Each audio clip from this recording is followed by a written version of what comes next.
Oi, gente, eu sou a professora Mônica, professora de Língua Portuguesa e Redação da turma 802. E primeiramente eu gostaria de pedir desculpa pela demora em fazer vídeos para vocês. Eu tive inúmeros problemas e infelizmente não consegui resolver todos com o meu computador e isso me deixou muito triste porque eu fiz tudo para fazer tudo bem bonito, mas infelizmente não vai dar para usar com todos os recursos. Eu vou tentar fazer dessa maneira, gravando com o meu celular, a tela do computador, já que o meu computador tá com problema no áudio, então quando eu falo não grava a minha voz. Como nós não fizemos vídeo na primeira avaliação, eu decidi fazer uma revisão da nossa primeira avaliação, inclusive da parte da atividade. Vou tentar ser breve para poder fazer o segundo vídeo sobre a nossa segunda avaliação. Então vamos lá. A primeira avaliação foi sobre a estrutura das palavras. Quando eu falo de estrutura, seja das palavras ou seja de uma obra, por exemplo, eu quero entender como uma casa é feita. Eu vou ter ferro, vou ter cimento, vou ter tijolo. E com essa junção toda eu vou ter a formação de uma casa. Assim funciona também com as palavras, só que dentro da língua portuguesa a gente chama esses elementos formadores de elementos mórficos ou morfemas. E nós vamos ver um a um. A raiz. A raiz, ela é um elemento fundamental dentro de uma palavra. Assim como numa planta, né? Ela é fundamental para a planta, ela é fundamental para a palavra. A raiz, ela tem a ver com a etimologia da palavra. O que é isso? É a origem da palavra, de onde aquela palavra veio. Então, tem um exemplo no material de vocês que é muito interessante, que é sobre esse exemplo aqui. A raiz de noc, né? A raiz de noc vem do latim nocere, que significa prejudicar. Então, as palavras que têm essa raiz, elas vão ter algo relacionado com algo que é prejudicial, algo que não é bom. Exemplo, nocivo, nocividade e por aí vai. Um outro elemento extremamente importante é o radical. O que é o radical? O radical é aquele que ele é louco, maluco, ele é todo doido? Não. O radical, ele é o elemento básico da palavra, parte do significado da palavra. Então, como é que eu sei o que é um radical? Eu pego uma palavra e quero descobrir o radical. Então, eu repito palavras parecidas com ela e vou ver qual foi a parte que não mudou. O radical é a parte que não muda num certo grupo de palavras. Exemplo, livro, livrinho, livreiro, livreco, livraria. Em todas as palavras que eu falei, tem um elemento que é comum para todas, a parte que não mudou em todas, que vai do L até o R. Então, isso a gente chama de radical. Toda vez que você precisar descobrir o que é o radical de uma palavra, faça isso. Pegue palavras da mesma família e veja qual foi a parte que não mudou nelas. Então, isso é o radical.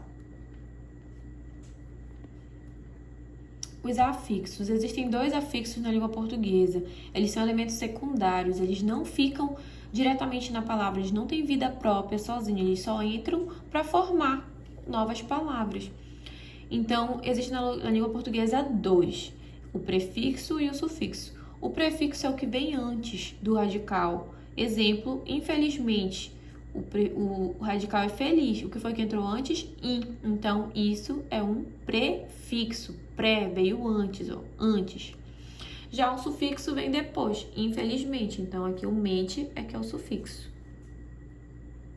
As desinências. As desinências são os elementos que vão terminar a palavra, né? Eles indicam as flexões das palavras. Existem dois tipos, as desinências nominais, que são aquelas que indicam as flexões de gênero e número nos nomes, e existem as desinências verbais.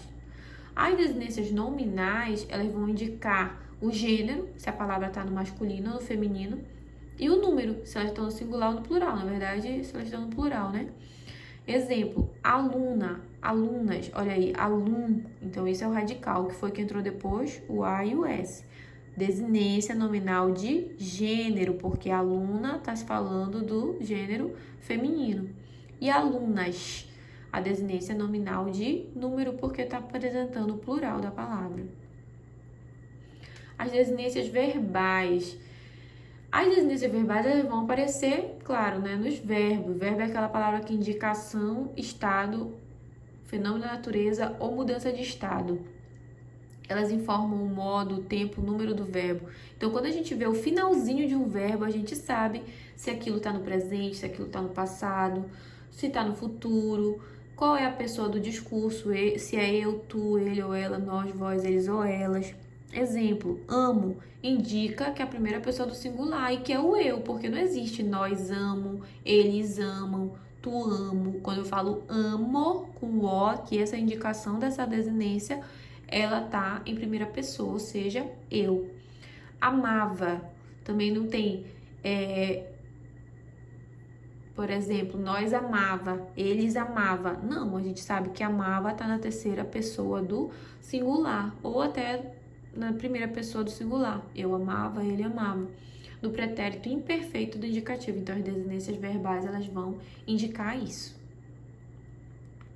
Já a vogal temática é aquela que vai indicar qual é a conjugação do verbo. Lá no sexto ano, a gente aprende que existem 3 conjugações. A primeira, que são os verbos terminados em ar, por exemplo, falar, gritar, beijar, estudar. A segunda conjugação são os terminados em er, ior, escrever, dizer, fazer, compor. E a terceira conjugação terminados em ir, dividir, decidir, partir.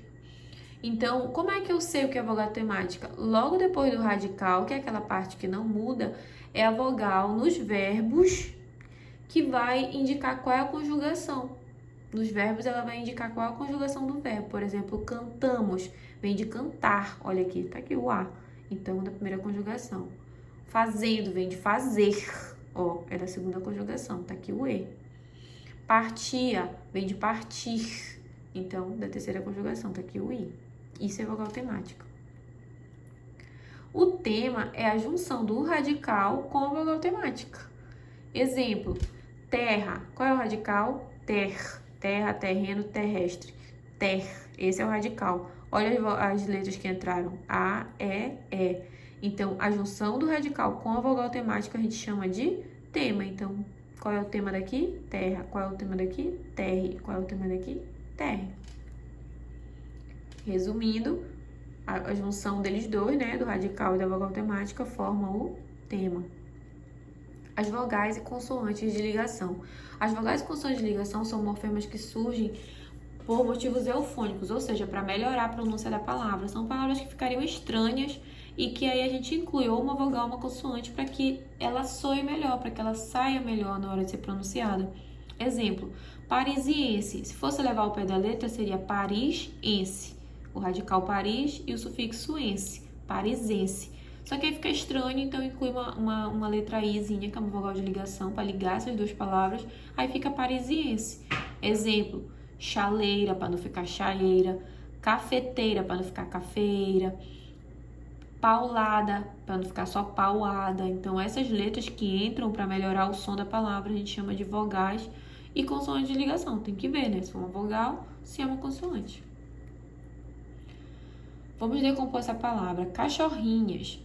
Cachorrinhas aqui. Esse cachorro, até o 2 R's, é o quê? É o radical, porque se eu pegasse cachorrinha, cachorrada, cachorrão, as letras que não iam mudar era do C até o R. Então, a parte que não muda a gente chama de radical. Ine indica que a palavra está no diminutivo e ela entrou depois do radical, ou seja, é um sufixo. E o A, cachorrinha, indica que é uma palavra feminina, né? É uma desinência verbal ou nominal? Nominal, porque isso é um nome, não é um verbo. Então, desinência nominal de gênero, porque indica que a palavra é feminina. O S indica que a palavra se encontra no plural, então é uma desinência nominal de número. Então, vamos lá para a nossa atividade. Na língua portuguesa, é o elemento que contém o significado básico da palavra, é a parte que não muda. Esse elemento é chamado de... esse é muito fácil, né? Radical, letra B. Aqui era para circular o radical das palavras abaixo e transcrever em seguida. Pedra, pedreiro, pedregulho, pedreiro. O radical desse grupo de palavras é pedre, né? Até o R, do P até o R. Você vai escrever bem aqui. Amor, amoroso, amável. Qual foi a parte que não mudou? Do A até o M, então é só o AN aqui. Escola. Qual foi a parte que não mudou? Escola. Então, o radical é escola. Indica o radical, vogal temática e o tema das palavras abaixo. Olha aqui. O radical, a parte que não muda. Vogal temática A, então o tema é ama. Aqui, sentir, a parte que não muda, do S até o T. Então, essa é o radical, o S até o T. Qual é a vogal temática? I. Qual é o tema? Sentir. E por aí em diante. As palavras são formadas por pequenas partes, morfemas, que constituem a sua estrutura. Em relação a esse estudo, analisa a única alternativa correta. A vogal temática sempre aparece no início do radical. Tá certo isso? Não. Os prefixos e sufixos podem ser substituídos pelo radical. Não também, porque o prefixo e sufixo não tem vida própria, eles só acrescentam, né, no início ou no fim. Os afixos, ou seja, os prefixos e sufixos, são elementos que se juntam ao radical para dar origem a novas palavras. Sim, essa é a alternativa correta, letra C. Marca a única alternativa em que a palavra possui uma desinência nominal de gênero feminino, cadeira, né? Não existe cadeiro, então não é uma desinência de gênero aqui. Lavanderia, não existe lavanderio, também não é. Garota, existe garoto. Aí sim, então é a letra C. Na oração, no minuto, o ralo da pia será desentupido. Qual é o radical da palavra desentupido? O radical. Você vai pegar várias palavras parecidas, desentupido, entupido, entupir. E aí você vai ver qual foi a parte que não mudou, que é do E até o P. Então, esse aqui é o radical, entupe, do E até o P. Então, você vai colocar só isso aqui. De acordo com a morfologia, como é classificado o morfema des? Ele entrou antes ou depois do radical? Antes, né? Então, ele é classificado como prefixo porque ele entrou antes do radical. E é isso, gente. Eu espero que vocês tenham gostado da aula e até a próxima. Um beijo.